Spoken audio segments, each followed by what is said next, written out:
Iran आज दुनिया में चर्चा का विषय बना हुआ है। ईरान और इजराइल की जंग हम देख रहे हैं, पर ईरान का इतिहास इससे भी पुराना है। ईरान और इजराइल दुश्मन क्यों है? अमेरिका और इजराइल एक दूसरे के दुश्मन क्यों हैं? इसकी बहुत सारी वजह है। ईरान परमाणु कार्यक्रम अपना चला रहा है और उसके निशाने पर इजराइल और अमेरिका ही है।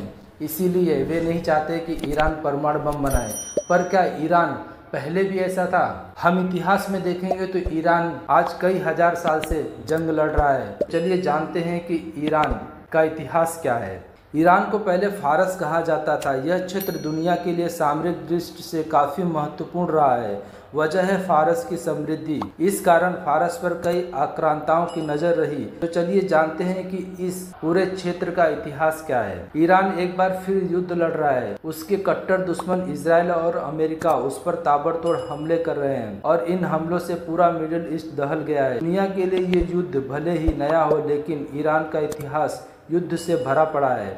उसने अपने अस्तित्व को बचाए रखने के लिए कई लड़ाइयाँ लड़ी हैं, कभी आक्रांताओं से तो कभी अपने ही लोगों से। ईरान कई बार हारा तो कई बार उसने हराया भी है। ऐसे में चलिए जानते हैं कि ईरान का पूरा खूनी इतिहास क्या है। सामरिक दृष्टि से रहा है महत्वपूर्ण क्षेत्र। ईरान को पहले फारस कहा जाता था। यह क्षेत्र दुनिया के लिए सामरिक दृष्टि से काफ़ी महत्वपूर्ण रहा है। वजह है फारस की समृद्धि। इस कारण फारस पर कई आक्रांताओं की नज़र रही है। अपनी समृद्धि के कारण ही ईरान को कभी अरबों से तो कभी मंगोलों से कई युद्ध लड़ने पड़े और इन युद्धों के कारण ईरान की सत्ता में समय समय पर परिवर्तन भी हुआ। पहले हम जानते हैं सासानी साम्राज्य के बारे में। 7वीं सदी में ईरान ने अरबों से युद्ध लड़ा। इस समय ईरान में सासानी साम्राज्य था। अरबों ने सासानी साम्राज्य पर आक्रमण किया। एक के बाद एक कई युद्ध लड़े और सासानी साम्राज्य खत्म हो गया। यहीं से ईरान में इस्लाम का उदय भी हुआ। यह वह समय था जब यहाँ पर शिया समुदाय का विकास हुआ और फारसी संस्कृत मानने वालों ने भी इस्लाम को मानना शुरू कर दिया। इसके बाद 11वीं और 12वीं सदी में तुर्कों ने यहाँ कई युद्ध लड़े और ईरान में सत्ता हासिल की। चंगेज़ खान का हमला। तुर्कों के बाद ईरान पर मंगोलों की नज़र पड़ी।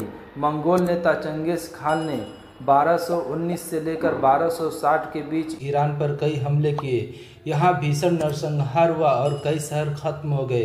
इसके बाद चंगेज़ खान की अगली पीढ़ी ने यहाँ पर साम्राज्य का विस्तार किया। बाद में मंगोलों ने भी इस्लाम स्वीकार कर लिया, लेकिन उन्होंने फारसी संस्कृत को भी अपनाया। इस्लामी क्रांति के बाद भी जारी रहे युद्ध। 1979 में ईरान में पश्चिम समर्थक सरकार का तख्ता पलट हुआ और शाह का शासन खत्म हुआ, जो खुले विचारों वाले थे, और ईरान एक समृद्ध संस्कृति वाला देश था। शाह का तख्ता पलट होने के उपरांत ईरान में इस्लामिक क्रांति का उदय हुआ। ईरान की सत्ता पर काबिज हुए धार्मिक नेता आयतुल्ला खुमैनी इस्लामिक क्रांति के बाद ईरानियों को लगा कि सदियों से चले आ रहे युद्ध अब खत्म होंगे और शांति बहाल होगी।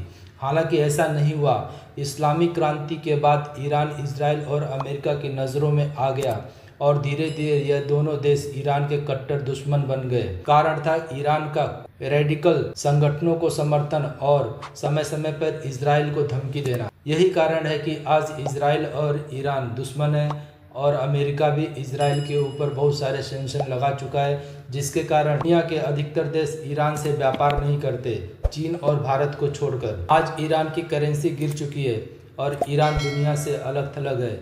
उसके दोस्त कहे जाने वाले देश तुर्की, रशिया और चाइना भी उसका सपोर्ट नहीं कर रहे हैं, क्योंकि युद्ध में कोई भी झुलसना नहीं चाहता। 1979 के बाद जब से इस्लामिक क्रांति ईरान में हुई, तब से ईरान कोई न कोई युद्ध लड़ रहा है, जिसमें ईरान और इराक का भी युद्ध 1984 का था, जो 10 सालों तक चला। क्या आपको ईरान का इतिहास पता था?